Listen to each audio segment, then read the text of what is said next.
2:14 through 19. What doth it profit, my brethren, though a man say he hath faith and not have works? Can faith save him? So what he's saying is, it's good. He isn't neglecting that we're saved by grace. He isn't saying, okay, you do these works and you earn your salvation. This isn't at all what James is getting into. For people to think that, yes, that ain't, if that's what he was teaching, then yeah, it goes against contrary to the Bible. But that isn't what he's saying.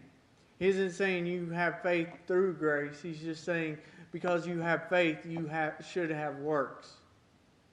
And he goes on to explain it too.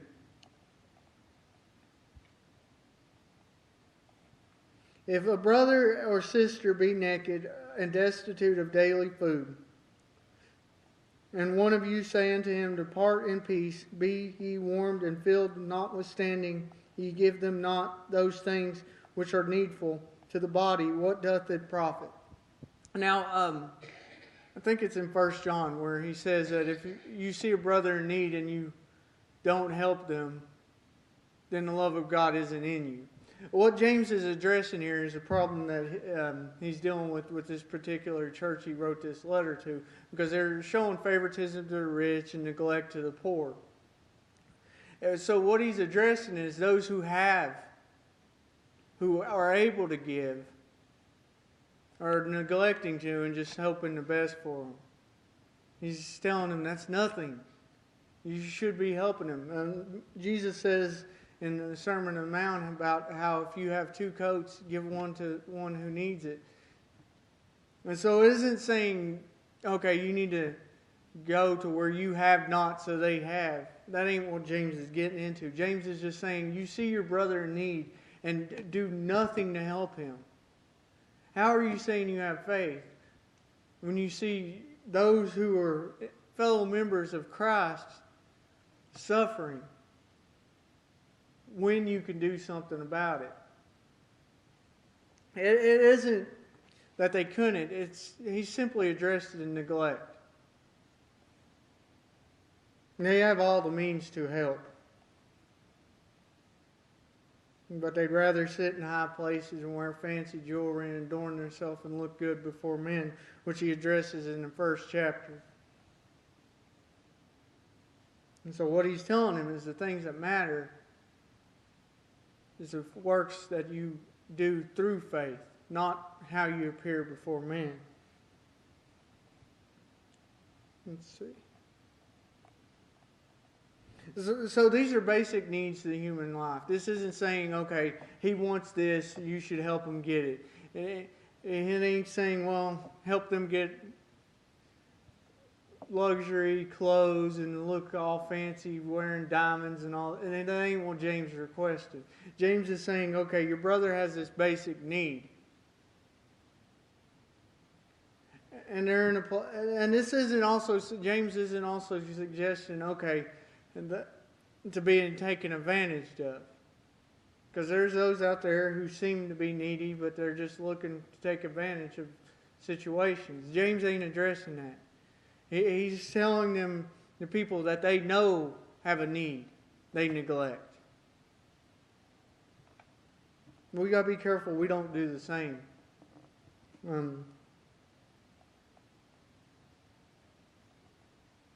Okay, verse 13. Verse where am I? 16. No.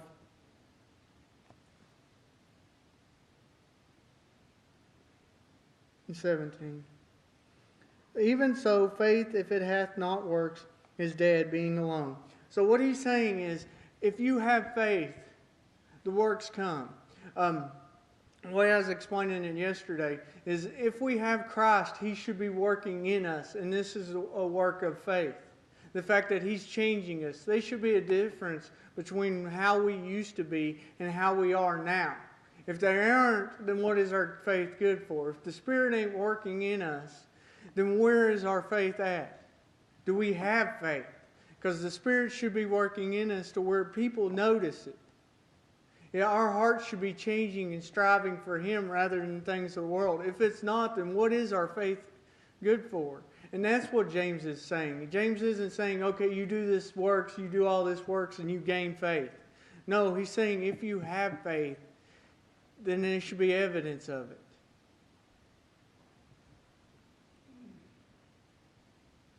James is not at all teaching you work for your salvation. He's just saying if you have salvation, the work should be shown of what the Lord has done through you. If it's not, then clearly you ain't nowhere near where you need to be with the Lord. Because that evidence should be there that the Lord's got you. Because if people can't see it, then what type of testimony are we to do any of this other good works that to help them or anything if first they can't see the work the Lord's done in us? Because people of the world can do charitable acts, and they don't have the Spirit at all. So James ain't necessarily just addressing that. He is, but it's much deeper than that. If we don't have a lifestyle change, then we may not have faith.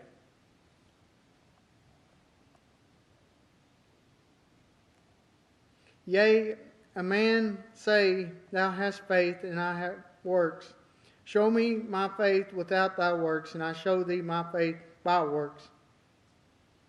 So what he's saying is, people characterize people of strong faith by the way they act, the things they do. Think about it. You consider devout Christians, it's by how they act, by the way they live, by their works. So you measure their faith by how they are.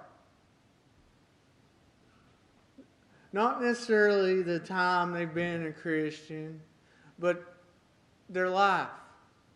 And that's what James is addressing. Without your works, then what are they going to measure your faith by?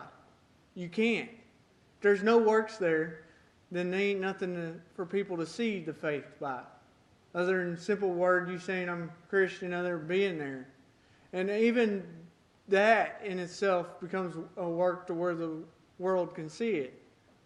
People knowing that you're in church every Sunday eventually becomes evidence of your faith.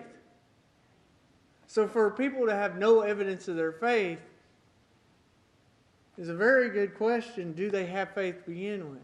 What are they doing that draws them closer to the Lord?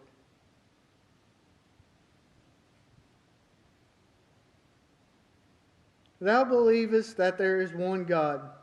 Thou dost well. The devils also believe and tremble. What he's addressing here is very important. Because the devil believes, knows Jesus died, defeated sin, rose from the dead. Being saved is more than just accepting that, because the devil believes that. Being saved is willing to make Him Lord, allowing Him to control and run our lives. This is something the devil and the demons aren't willing to do. And this is what saves, making Him our master. There's people who have that knowledge of what He's done and truly believes it, but aren't willing to allow Him run their life. And that's this distinction of those that are the sheep and those that are the goats. The goats may know and believe what Jesus has done, but their life don't show for it because they don't have Him as master. And oftentimes in today's time, people just think, okay, I believe the Bible, I believe what it says, and that's good enough, but their life shows nothing towards their commitment to God. And this is what James is addressing to them. He's like, if you have no works to show that Jesus is your Lord, then you're truly no better off than Satan. Because Satan has belief in what happens. He just rejects everything to do with Him.